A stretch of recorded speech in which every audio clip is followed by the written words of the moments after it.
Hi అండి, welcome to Shirisha kitchen Kurnool అండి. ఈరోజు అయితే నేను చేయబోయే వంట ఏంటంటే ఇదండి చికెన్ పకోడా. అది కూడా లెగ్ పీస్లు అండి 4. మా మనవరాలకి చాలా ఇష్టం అనమాట లెగ్ పీస్లు. దానికోసమని సపరేట్గా 4 పీసులు మాత్రం తెప్పించాను నేను.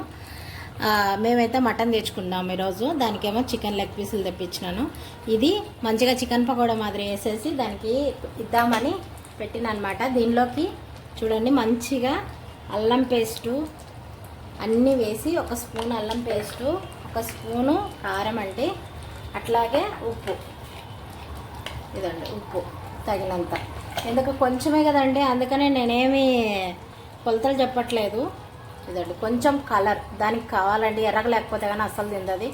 అందుకని ఇట్లాగా మంచిగా పట్టించి ఒక అరగంట సేపు ఫ్రిడ్జ్లో పెట్టేస్తానండి.